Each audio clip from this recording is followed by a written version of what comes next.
บ้านอ่ะมันมือเลยยังปลาตองแทบเสือ เปล่าเอาเว้ยไปไหน อันไหนนี่ รับยังไง เอาปลาตองไหน โอ้เจ้าได้แล้วคงลบไป กูว่าปลาตองไหนมันปลาตองยาวก็คือหนึ่งเลยอ่ะ แต่วางจับก่อนจับตายกว่าจับตายงับวะเดี๋ยว มาปลาตองตีตัวนั้นน่ะจะว่าปลาไหนนี่ยาวคือหนึ่งน่ะเบ้าอุ้มลำอันนี้ปลาโตปลาไหนคนเนี่ยเกือบตายก็อู้อยู่ฮะตู้มันโอเค มึง ไป อาบ ปลา น้ำ ไหน มึง ปลา อาบ ปลา น้ำกูอาบน้ำมึงเองโอเคอยู่แล้วงมลงยังอยู่นี่อยู่ ปลาไหนบ่ปลาตองตัวกับปลาตองกับปลาอันนั้นปลาไหน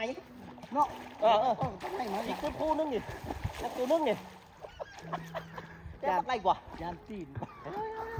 ไปทุกตีนบักไล่น่ะมึงกินเขาบ่เตะเขาทับมึง ได้ยัง อยู่ขาเขาจะมาไหมบักโคง่ายคือบักโคคือบักโค โอ้ไปแล้ว นี่นะบักโคเขาเคยขี่ปะมันเนี่ยมึงหายใจพันเขาหายใจน้อย ให้ได้บ่ทันเหรอ คือบักโคอย่างวันบักโคกับปะบูอย่าง อย่าปะบูเลยกว่า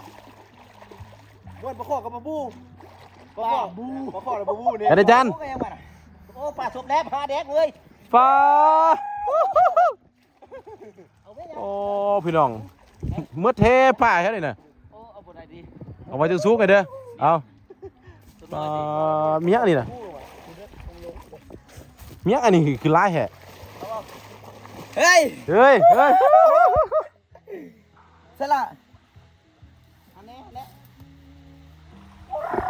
อะไรต้มซุปแล้ว ให้ผมด้วยให้ผมด้วย เอาเพื่อน 1 2 3ลึก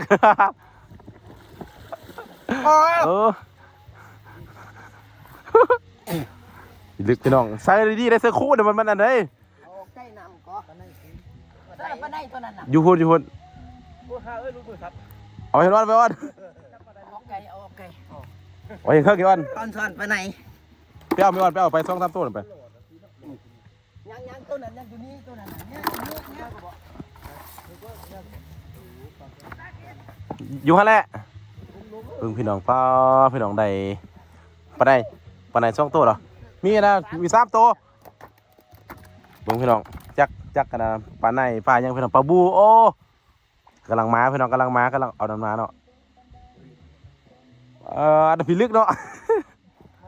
ยิงตัวยังไปไหมล่ะตัวนี้ก็จะเยี่ยมเอาบ่ได้เอาไว้ แมนเพิ่งพี่น้องเพิ่งแม่พี่น้องนะ ไปปล่อยไฟกูนี่เนาะปนิน เออ เฮ้ยไหนจริงๆมีบ่อยอยู่ เพิ่งพี่น้องเห็นบ่นี่ตีแล้วเห็นบ่คุยหน่อยไปซะดิน่ะเบิ่งแม่คุยหน่อยนี่เบิ่งนี่ มาไม่อ้อม บัดนี้